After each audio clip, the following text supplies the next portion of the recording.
तो फ्रेंड्स हम लोग इस वीडियो में सुगम विज्ञान क्लासेट का ये चैप्टर ध्वनि है उसको हम लोग देखने वाली है। दीर्घ उत्तरीय प्रश्न, ठीक है। इससे पहले हमने जो भी अति लघु और लघु तो उसको हमने देख रखा और सभी का प्लेलिस्ट बना हुआ है, तो आप लोग प्लेलिस्ट में देख सकते हैं, ठीक है। वहाँ पे आपको साफा पता चल जाएगा, ठीक है, कितना पार्ट है और कौन सा पार्ट आपको चाहिए, कौन सा पार्ट नहीं है। यहाँ पे देखिए पहला नंबर क्वेश्चन है, ध्वनि को सुनने के लिए माध्यम आवश्यक है, ठीक है। एक प्रयोग का वर्णन कर इस कथन की पुष्टि करना है। तो देखिए एक प्रयोग यहाँ पे कोई भी आप कर सकते हैं। तो यहाँ पे उत्तर प्लास्टिक का एक सूखा बोतल लिया, ठीक है। बोतल के निचले आधे हिस्से को काटकर हटा दिया, ठीक, नीचे वाले हिस्से को काट के हटा देना है। बोतल में एक सेलफोन रखते हुए उसे एक चकती पर रखा, ठीक है। एक सेलफोन रखते हुए एक चकती पर रख देना है। बोतल वायुरोध हो इसके लिए हम लोग चकती और बोतल के कोर के बीच मोम लगाया, ठीक है, ताकि वायु आर पार ना हो। किसी मित्र से इस सेलफोन पर टेलीफोन करने पर घंटी के आसपास ध्वनि सुनाई पड़ती है चूँकि उसमें वायु है, ठीक है। अब अपने मुंह को बोतल के मुंह से लगाकर बोतल के भीतर की जो हवा है उसको धीरे धीरे निकाला। ऐसा करने पर घंटी की ध्वनि धीरे धीरे धीमी हो जाती है, क्योंकि उसमें से वायु निकल गया, यानी जो माध्यम है वो नहीं है, तो वहाँ पे धीमे धीमे सुनाई देती है, फिर बाद में वो सुनाई भी नहीं देगा। जब बोतल की हवा लगभग निकल जाती है, घंटी की ध्वनि लगभग सुनाई नहीं पड़ती है। अब अपने मुंह को बोतल के मुंह से हटा देने पर बोतल में हवा भर जाती है और ध्वनि सुनाई पड़ती है। जब मुंह हटाते हैं तो वायु भर जाएगा तो ध्वनि सुनाई पड़ती है। इससे यह सिद्ध होता है कि ध्वनि के संचार के लिए माध्यम को होना आवश्यक है, ठीक है। बिना वायु का वहाँ पे हमको वो जो साउंड था उसका सुनाई नहीं दे रहा था, ठीक है। तो यहाँ पे ये पहला नंबर क्वेश्चन हो गया, ठीक है। अब हम लोग दूसरा नंबर क्वेश्चन है, यहाँ पे देखिए बोल रहा है कि वर्णन कीजिए कि शोर प्रदूषण मानव के लिए किस प्रकार से हानिकारक है। यहाँ पे देखिए हमारे आसपास बहुत ज़्यादा शोर ध्वनि प्रदूषण के रूप में जाना जाता है, ठीक है।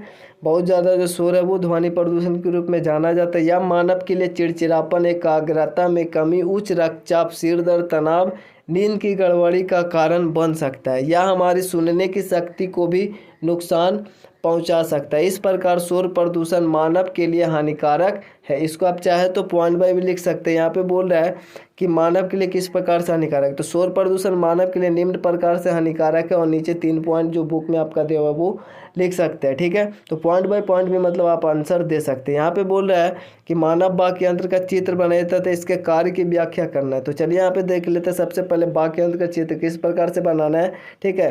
यहाँ पे इस प्रकार से रहेगा, ठीक है। तो इसको देख लेते हैं उसको।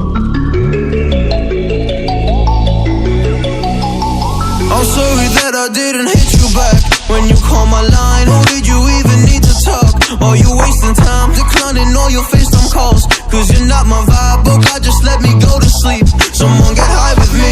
Yeah, cause I'm running away. I'm looking for space. Look at my space.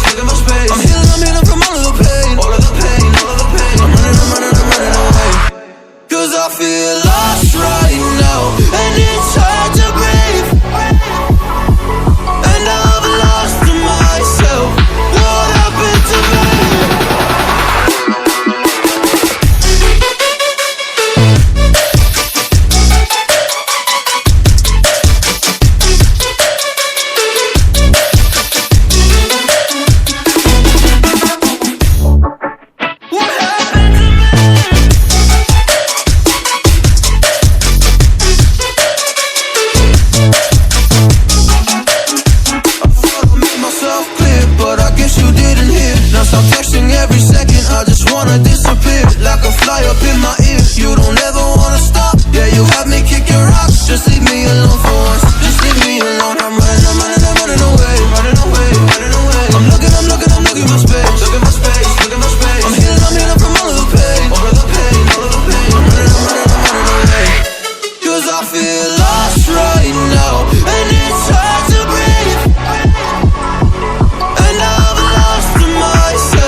I didn't hit you back when you called my line. Or did you even need to talk?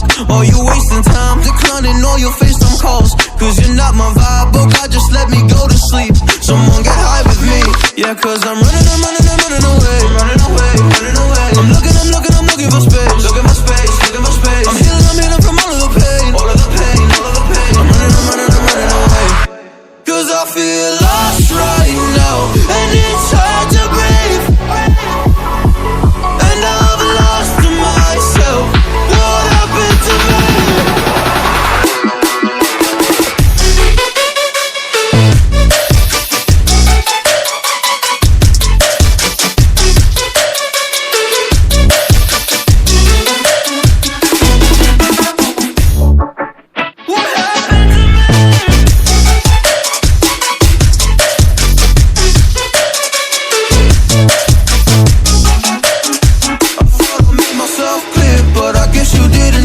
यहाँ पर देख लेते हैं जब सांस ली जाती है। यहाँ पर देखिए ये बाक तंतु है, ठीक है ना, ये बाक तंतु है ये वाला, ठीक है ना, और इसके बीच में जो जगह खाली इससे वायु प्रवेश करता है।